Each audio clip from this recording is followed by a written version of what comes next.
Si tu ne signes pas, n'espère pas rester ici longtemps. » Les mots de ma fille, Claire, ont claqué dans le silence de la cuisine, froid et précis comme un éclat de verre. Elle ne criait pas. C'était pire. C'était un ultimatum, prononcé avec le calme terrifiant de quelqu'un qui sait détenir tout le pouvoir. Je m'appelle Viviane Leclerc. J'ai 76 ans. Et à cet instant, j'ai compris que l'amour inconditionnel que j'avais donné toute ma vie venait de trouver sa date d'expiration. Le document qu'elle me tendait était une garantie bancaire, une signature de ma part. Et mon petit-fils, Hugo, aurait sa nouvelle voiture. Un refuse. Et je perdais ma place dans la seule famille qui me restait. Pendant des années, mon monde a été mon petit atelier à Arles, un havre de paix qui sentait l'encre de Chine et le papier de riz humide. C'est là, après la mort de mon mari, Étienne, que j'ai élevé Claire. Mes mains, aujourd'hui tachées par l'encre et l'arthrose, ont peint des centaines de paysages à l'aquarelle, des lavis délicats de Camargue, pour payer ses études, ses vêtements, ses rêves. J'ai passé ma vie à transformer le silence et la solitude et cette beauté en un avenir pour elle. J'ai vendu ma propre maison pour leur permettre d'acheter cette grande villa où je n'occupais plus qu'une petite chambre au rez-de-chaussée, une annexe pratique pour la baby-sitter et la cuisinière non déclarée que j'étais devenue. Et maintenant, tout se résumait à cette signature, à ce chantage. Mon refus n'était pas un caprice, c'était un acte de prudence, le dernier rempart de ma raison. Cautionner un prêt à mon âge, pour un luxe et non une nécessité, était une folie. Mais pour Claire, ma prudence était une trahison. Mon nom n'était pas une opinion, c'était une offense. Son visage, si beau, si semblable à celui de son père, s'était durci. N'espère pas rester ici longtemps. La phrase n'était pas seulement une menace, c'était une clarification. Je n'étais pas chez moi, j'étais une invitée. Et mon séjour était conditionné à ma docilité, à mon utilité. La douleur a été si fulgurante qu'elle m'a laissé sans voix. Ce n'était pas la menace de me retrouver à la rue qui me blessait le plus. C'était la réalisation brutale que tous mes sacrifices, toutes mes peintures, tout l'amour que j'avais versé dans cette famille ne pesait rien face à une signature sur un bout de papier. Je n'ai pas signé, je n'ai pas pleuré non plus. J'ai simplement regardé ma fille dans les yeux et pour la première fois, je ne l'ai plus vue comme mon enfant, mais comme une étrangère. J'ai hoché la tête, j'ai compris. Ai-je dit, ce soir-là, dans le silence de ma chambre, je n'ai pas pensé à la peur de l'avenir. J'ai pensé à mon encre, à mes pinceaux, à la femme que j'étais avant de devenir simplement la mère de Claire. Et j'ai su que mon histoire n'allait pas se terminer sur un chantage. J'allais quitter cette maison, non pas comme une exilée, mais comme une artiste qui part à la recherche de sa lumière. J'allais annuler chaque centime de mon soutien financier, réécrire mon héritage et retrouver mon propre espace, un lieu où ma valeur ne serait plus jamais conditionnée à une signature. Cette nuit-là, dans le silence de ma chambre, les souvenirs ne sont pas venus en douceur.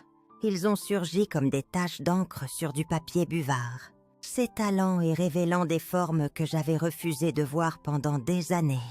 Je me suis revue dans mon atelier, cet espace sacré où le temps semblait s'arrêter. Je revois la lumière du matin filtrant à travers la verrière, la sensation du papier de riz humide sous mes doigts, la danse silencieuse de mon pinceau en poil de loup sur la page blanche, l'odeur de la pierre à encre que je broyais patiemment, le murmure de l'eau, le glissement soyeux du pinceau. C'était ma méditation, ma prière, ma façon de mettre de l'ordre dans le chaos du monde. C'est dans ce silence que j'ai trouvé la force de continuer après la mort d'Étienne. Et c'est avec cette encre que j'ai dessiné l'avenir de Claire. Chaque paysage de Camargue, Chaque rond cendré, chaque roseau vibrant sous le mistral que je peignais n'était pas seulement un acte de création. C'était une facture payée, un repas sur la table, un livre pour l'école. Je travaillais sans relâche. Les week-ends n'existaient pas. Pendant que les autres familles se promenaient au bord du Rhône, je préparais mes papiers, je mélangeais mes couleurs. Je travaillais sur des commandes pour des touristes ou des galeries locales. Mon art n'était pas un passe-temps, c'était un gagne-pain. Et chaque centime était destiné à Claire. Au fil des ans, ce soutien est devenu une évidence. Une rivière souterraine qui alimentait leur vie, sans qu'ils ne la voient jamais. Quand Claire a eu besoin de sa première voiture pour son travail, j'ai vidé mon compte épargne. Un chèque de 12 000 €. « Merci, maman », avait-elle dit, avant de partir l'essayer avec son petit ami. Quand elle a eu des problèmes dentaires complexes, une série d'implants coûteux, j'ai vendu une collection de mes premières œuvres, celles que j'avais gardées par sentimentalité. 50 € de plus. Quand Hugo a eu besoin de cours de soutien privé, j'ai puisé dans ma petite retraite, 4 000 € sur 2 ans. Et puis, il y avait le quotidien, l'invisible. Depuis que j'habitais avec eux, je donnais chaque mois 250 € pour la nourriture et les charges. Une somme symbolique, disait-il, mais qui représentait une part importante de mes revenus. En faisant le calcul cette nuit-là, le chiffre m'a frappé.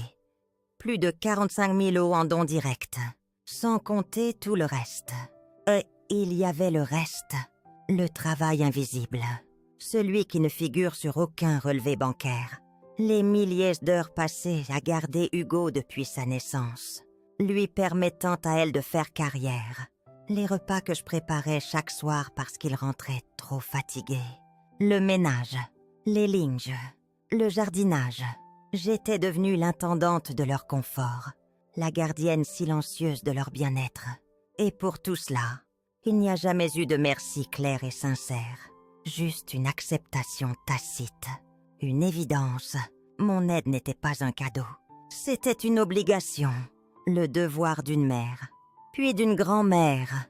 J'étais une ressource, et une ressource, on l'utilise jusqu'à ce qu'elle soit épuisée. Cette nuit-là, en regardant le plafond de ma chambre, j'ai compris que l'encre de mes sacrifices avait fini par dessiner le portrait d'une femme invisible. Et cette femme venait de décider de reprendre ses couleurs. La confrontation a eu lieu quelques jours après ma nuit d'insomnie et de calcul. Claire est entrée dans ma chambre sans frapper, le document de la banque à la main. « Alors, tu as réfléchi ?» Sa voix était dénuée de toute chaleur. C'était celle d'un manager qui demande un rapport à son employé. Elle a posé le stylo sur le contrat, un geste qui se voulait encourageant, mais qui était d'une violence inouïe. Hugo était là, en retrait près de la porte, le regard fuyant, les mains dans les poches de son sweatshirt. À 19 ans, il était déjà l'ombre de sa mère, un complice silencieux de la transaction qui se jouait. J'ai regardé le document, puis j'ai levé les yeux vers ma fille. « Non, Claire, ai-je dit, ma voix plus calme que je ne l'aurais cru. Je ne signerai pas. » J'ai essayé d'expliquer avec la patience d'une mère qui s'adresse encore à son enfant, espérant trouver une fissure dans son armure de pragmatisme. Je ne peux pas me porter garante pour une telle somme à mon âge. C'est une question de prudence, un accident, une maladie. Je ne peux pas prendre ce risque. Et Hugo est un jeune homme maintenant. Il peut trouver un petit travail, économiser, apprendre la valeur des choses. C'est important. J'espérais, stupidement, une lueur de compréhension. Je n'ai eu qu'un regard de glace, un masque d'impatience. Pour elle, mes arguments n'étaient que des prétextes, des obstacles sur le chemin de son confort. La colère de Claire n'a pas été explosive. Elle a été froide, maîtrisée, et c'est ce qui la rendait si terrifiante. Elle a repris le document, l'a plié en deux avec un geste sec et précis. « Très bien, a-t-elle dit, sa voix blanche. Chaque mot pesait pour faire mal. Je vois que tu ne considères plus cette maison comme la tienne. Tu choisis de ne pas aider ta famille. C'est ton droit. Dans ce cas, si tu ne signes pas, n'espère pas rester ici longtemps. La menace, que j'avais déjà entendue, était maintenant une sentence. Elle ne me chassait pas. Elle me signifiait que ma présence n'était plus un droit, mais une faveur, et que cette faveur venait d'être révoquée. J'ai tourné mon regard vers Hugo, cherchant un soutien, ou un signe, n'importe quoi. Il a simplement haussé les épaules et baissé la tête, incapable d'affronter mon regard. Son silence était une trahison encore plus amère que les mots de sa mère. Il venait de choisir son camp. La vengeance n'a pas tardé. Elle a été aussi mesquine et silencieuse que leur mépris. 2 jours plus tard, en rentrant de ma promenade, j'ai voulu allumer la lampe de ma table de chevet pour lire. Rien. J'ai essayé les autres prises de la chambre. Rien. Le courant avait été coupé. Juste dans ma chambre. J'ai ouvert la porte et j'ai vu la lumière du couloir, entendu le son de la télévision dans le salon. Le reste de la maison était illuminé, vibrante de vie. C'était un message clair, une tactique de guerre psychologique. Tu es dans le noir. Tu n'existes plus. J'étais isolée, mise au banc au sein de ma propre famille. Je devais recharger mon téléphone dans le couloir, comme une voleuse, subissant les regards agacés de Claire. Le soir, je lissais à la lueur d'une bougie. Ironie du sort pour une femme qui avait passé sa vie à peindre à la lumière du jour. Cette petite cruauté, cet acte délibéré pour me rendre la vie inconfortable, a été la dernière tache d'encre, celle qui a fait déborder le vase. Je n'ai pas fait de scène. J'ai agi. Ce soir-là, pendant qu'il regardait la télévision, je suis descendue dans ma chambre obscure et j'ai commencé à faire mon sac. Mes gestes étaient précis, déterminés. J'ai pris mes vêtements, mes pinceaux, mon encre, mes photos. J'ai laissé derrière moi tout ce qui appartenait à leur monde. Les bibelots que je leur avais offerts, les livres que je leur avais achetés. Puis, j'ai pris mon courage à 2 mains et j'ai appelé Margot, mon amie d'enfance, ma confidente, celle que j'avais négligée ces dernières années, trop occupée à être une grand-mère utile. Sa voix chaude au bout du fil a été comme un baume. Viviane, quelle surprise! Je n'ai pas eu besoin de tout lui expliquer. Elle a compris à la vibration de ma voix, aux longues pauses entre mes mots. Ne dis rien de plus, a-t-elle dit. La chambre d'amis est libre. Viens quand tu veux. Le lendemain matin, alors que la maison était vide, j'ai quitté ma chambre pour la dernière fois. J'ai posé sur la table de la cuisine la clé qu'ils m'avaient donnée, le petit ruban rouge défait. Je n'étais plus leur prisonnière.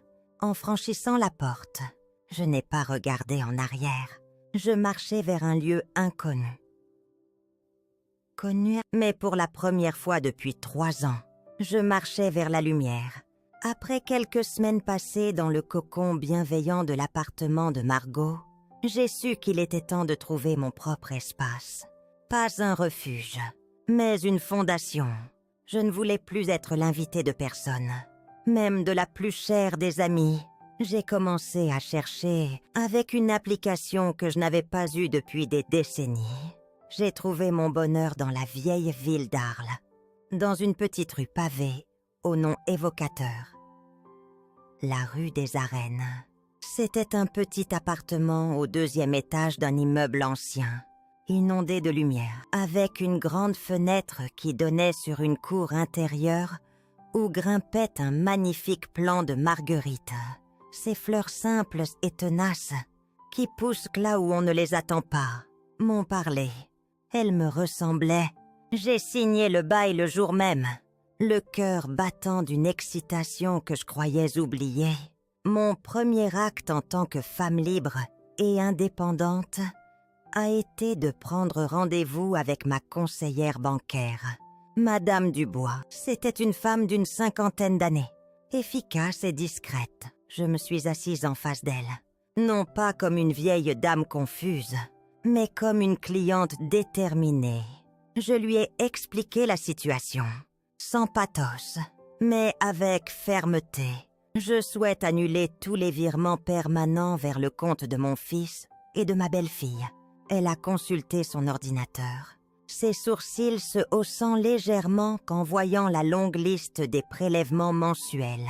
Elle n'a posé aucune question. Elle a simplement hoché la tête, avec une lueur de compréhension dans le regard. « C'est votre argent, Madame Leclerc. Je m'en occupe immédiatement. » En quelques clics, dont le son sec résonnait comme des coups de marteau de juge. 3 ans de dépendance financière ont été effacés.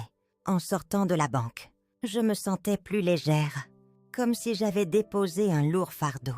Mon deuxième rendez-vous fut avec Maître Julien, un avocat spécialisé dans le droit patrimonial, que Margot m'avait recommandé. Là encore, j'ai été claire. Je voulais réécrire mon histoire, et donc mon testament. Je ne veux pas déshériter complètement mon petit-fils, lui ai-je expliqué. Il est jeune. Il a été influencé, mais je ne veux pas non plus que l'argent que j'ai durement gagné soit gaspillé dans des futilités. Ensemble, nous avons élaboré une solution qui me semblait juste, un testament qui reflétait mes valeurs, et non plus seulement les liens du sang. La majorité de mon patrimoine serait versée dans un fonds de dotation que nous avons créé ce jour-là. La bourse Étienne Leclerc, en mémoire de mon mari. Ce fonds offrirait chaque année une bourse à une jeune femme de la région, souhaitant se lancer dans les métiers de l'artisanat d'art. Mon argent n'allait plus servir à acheter des voitures, mais à construire des avenirs. Pour Hugo, j'ai prévu une part plus modeste, bloquée sur un compte jusqu'à ses 25 ans, et conditionnée à l'obtention d'un diplôme ou d'une formation professionnelle certifiante. C'était ma façon de lui dire « Je crois en toi, mais tu dois maintenant le prouver par tes propres efforts. » Les semaines suivantes, j'ai meublé mon petit appartement, pièce par pièce. Ce fut une renaissance. Je n'ai rien acheté de neuf. J'ai écumé les brocantes du samedi matin, les marchés aux puces, choisissant chaque objet avec un soin infini, comme si je composais une peinture. Un vieux fauteuil en velours usé, d'un vert profond, si confortable qu'il semblait me prendre dans ses bras.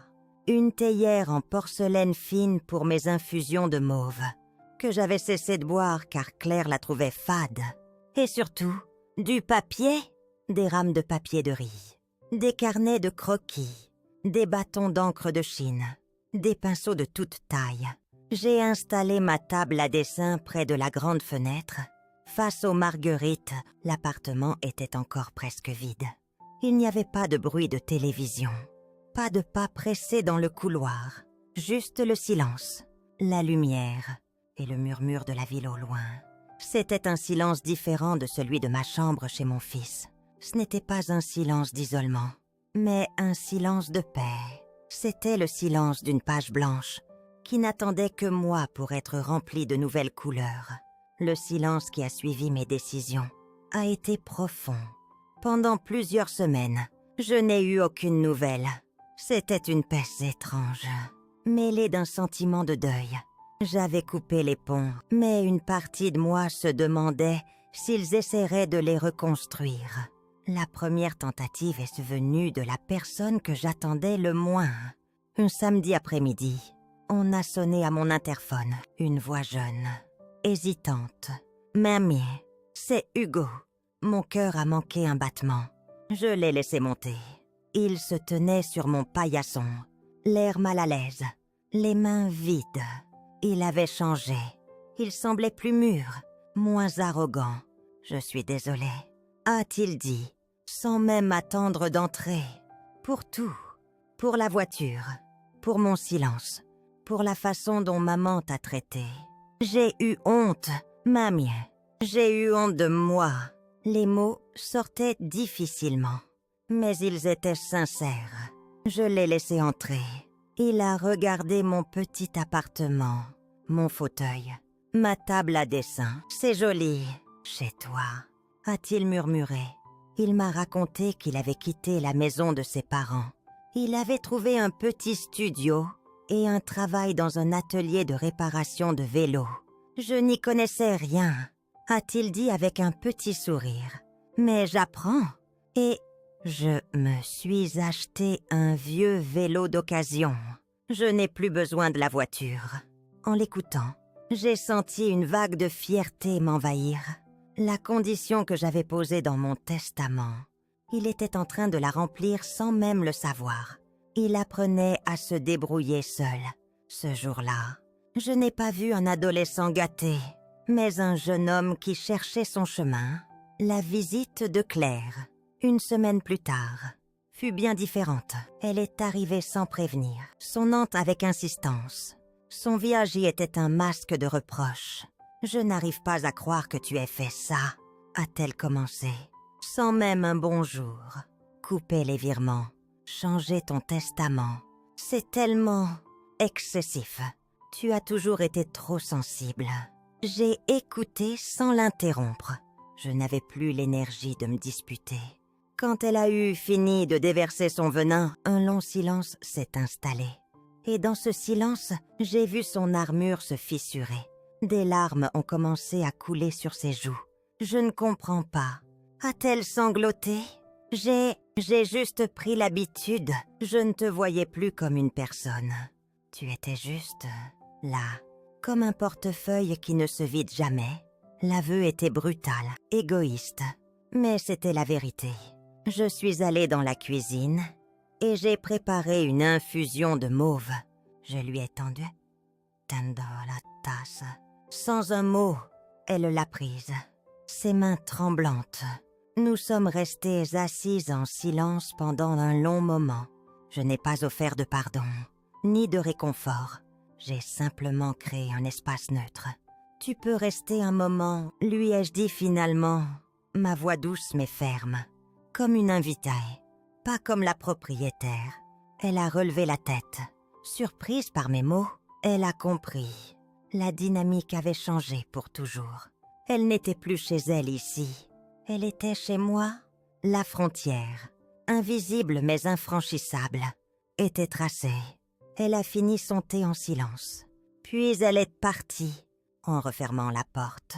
Je n'ai ressenti ni victoire ni tristesse, juste la certitude tranquille que j'avais. Enfin, repris ma place. Après le départ de Claire, un nouveau type de silence s'est installé dans mon appartement. Ce n'était plus le silence de la solitude, mais celui de la souveraineté. Je n'étais plus en réaction, j'étais en action. Ma vie ne tournait plus autour de l'attente d'un appel ou d'une visite, mais autour de la construction de mon propre bonheur. Ce bonheur a pris la forme de nouvelles amitiés, simples et inattendues. Un jeudi, Margot m'a appelée. « Viviane, je vais à mon club de thé hebdomadaire. Ce sont des femmes de notre âge. On papote, on refait le monde. Viens avec moi, ça te changera les idées. » J'ai hésité. L'idée de me retrouver au milieu d'inconnus m'intimidait. Mais la femme qui avait osé quitter sa famille ne pouvait pas avoir peur d'un salon de thé. J'y suis allée. Le groupe se réunissait dans un petit café chaleureux. Il y avait là une ancienne institutrice, une ex-libraire, une infirmière à la retraite, des femmes au parcours différents, mais qui partageaient la même sagesse tranquille. Pour la première fois depuis des années, on m'a posé des questions sur moi.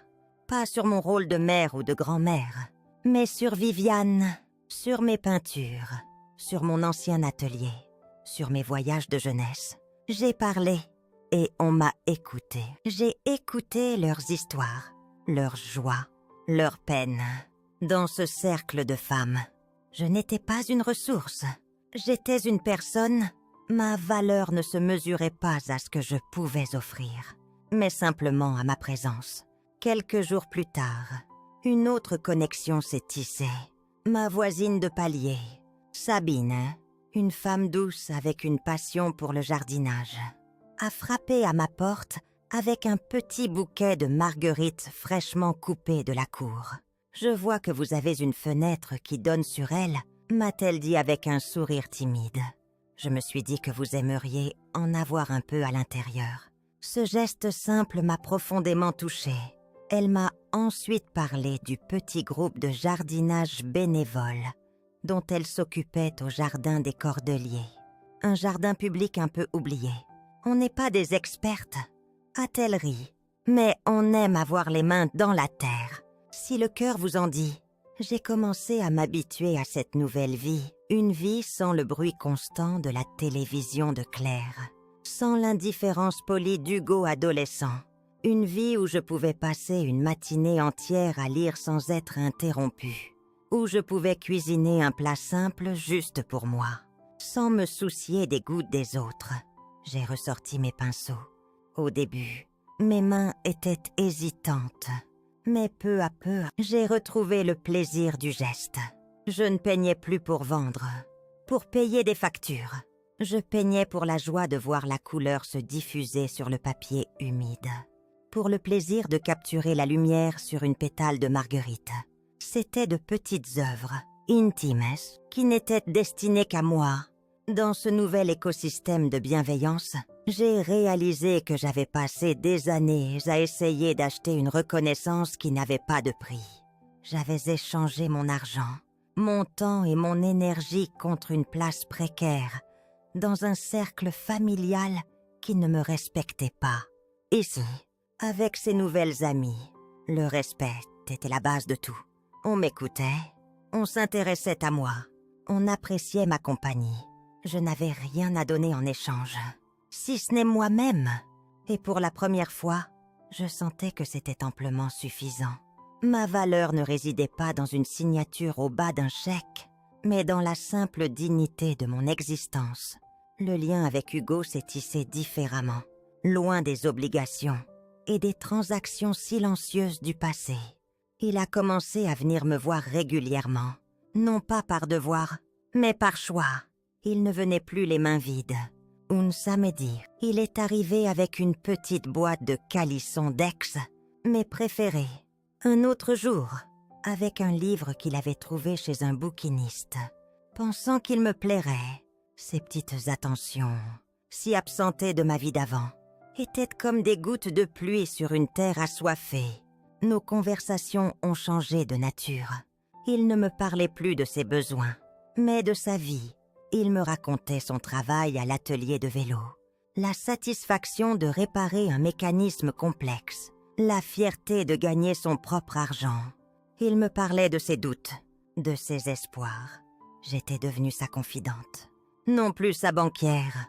Un après-midi, alors qu'il regardait les peintures que j'avais accrochées au mur, il s'est tourné vers moi. « Mamie, comment tu fais ça? Je veux dire... » Comment l'encre fait ça sur le papier? Pour la première fois, il ne voyait pas mes peintures comme une source de revenus, mais comme une forme de magie. Ce jour-là, je l'ai invité à s'asseoir à ma table à dessin. J'ai sorti une feuille de papier de riz, j'ai broyé un peu d'encre sur la pierre, et je lui ai montré les bases, la façon de tenir le pinceau, la respiration qui guide le geste, la danse de l'eau et de l'encre.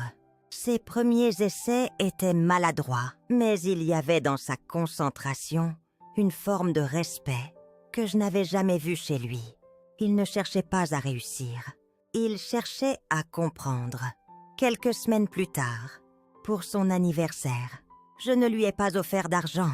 Je lui ai offert une de mes peintures, une petite aquarelle représentant un seul roseau, fine et fragile, mais pliant sous le vent sans jamais rompre. Audos, j'avais écrit quelques mots pour te rappeler qu'un beau trait vient de la main qui le guide, pas de la signature qui l'achète.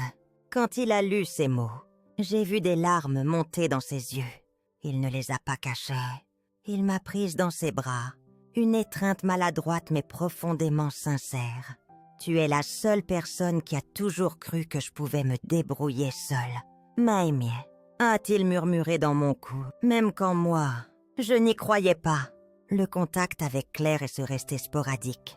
Des messages brefs pour les anniversaires. Des nouvelles de temps en temps.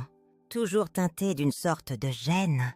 Je répondais poliment, sans jamais initier le contact. Je ne lui fermais pas la porte. Mais je ne l'attendais plus non plus. J'avais appris que l'on ne peut pas forcer quelqu'un à changer. La seule personne que l'on peut changer, c'est soi-même. J'ai compris que la chose la plus précieuse n'était pas de retrouver une relation parfaite. Une famille de cartes postales qui n'avait jamais vraiment existé. La chose la plus précieuse, c'était de voir ce jeune homme, mon petit-fils, faire l'effort sincère de réparer le fil qui nous unissait. Un fil qu'il ne tissait plus avec des demandes, mais avec du respect, de la curiosité et de l'amour. Et ce fil-là, je savais qu'il était assez solide pour durer. Un dimanche matin, alors que le soleil d'automne inondait mon petit salon d'une lumière dorée, je me suis assise à ma table avec une tasse de thé à la mauve et une feuille de papier à lettres. Ce n'était pas n'importe quelle lettre. C'était la première que j'écrivais en tant que fondatrice de la bourse Étienne Leclerc. Maître Julien m'avait appelé la veille pour m'annoncer que le comité avait sélectionné la première lauréate. Une jeune femme talentueuse qui voulait devenir ébéniste. En trempant ma plume dans l'encrier, je ne savais pas exactement quoi lui dire. Alors, j'ai simplement commencé à raconter mon histoire. « Chère mademoiselle, ai-je écrit?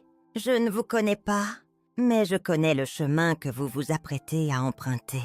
C'est un chemin de passion, de doute et de persévérance. J'ai passé ma vie à créer, à transformer la matière brute en quelque chose de beau.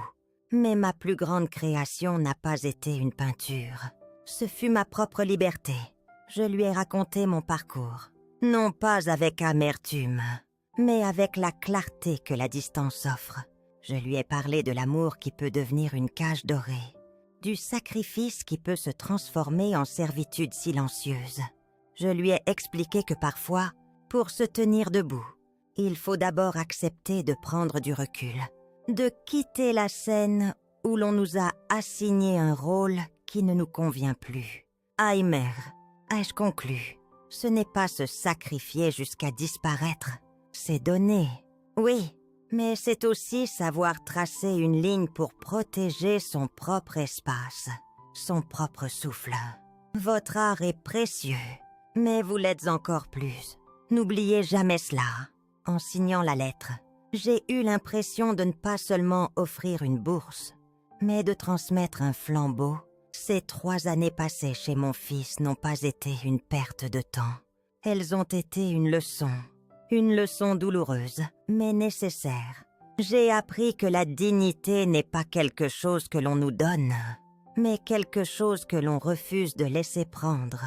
J'ai appris que le respect de soi est le fondement sur lequel tout le reste peut être reconstruit. Mon histoire n'est pas un conte de fées avec une fin parfaite. La relation avec ma fille est encore une esquisse fragile, pleine de zones d'ombre. Mais ce n'est plus le centre de ma toile. Le centre, maintenant, c'est moi. Je regarde par la fenêtre les marguerites qui dansent dans la brise. Hugo passera tout à l'heure. Il m'a promis de m'apporter un gâteau qu'il a essayé de faire lui-même. Sur la table, accorde ma tasse de thé. Mes pinceaux sont propres, alignés, prêts. J'ai préparé une nouvelle feuille de papier de riz. Je vais commencer une nouvelle peinture aujourd'hui. Je crois que je vais l'appeler « Paysage de silence ». Mais ce ne sera pas un silence vide. Ce sera un silence vibrant, plein de la lumière du matin, du parfum des fleurs, du murmure de la ville et de la promesse d'un trait d'encre à venir. Un silence plein de vie, ma vie, celle que j'ai réécrite de ma propre main, sans demander la permission à personne. Si cette histoire vous a touché, si elle vous a rappelé qu'il n'est jamais trop tard pour reprendre ses pinceaux et redessiner sa propre vie, partagez-la. Laissez un commentaire pour nous dire quelle est la frontière que vous avez décidé de tracer pour vous-même. Et pour d'autres récits de courage et de renaissance, abonnez-vous à notre chaîne. Votre histoire aussi est une œuvre d'art qui mérite d'être vue.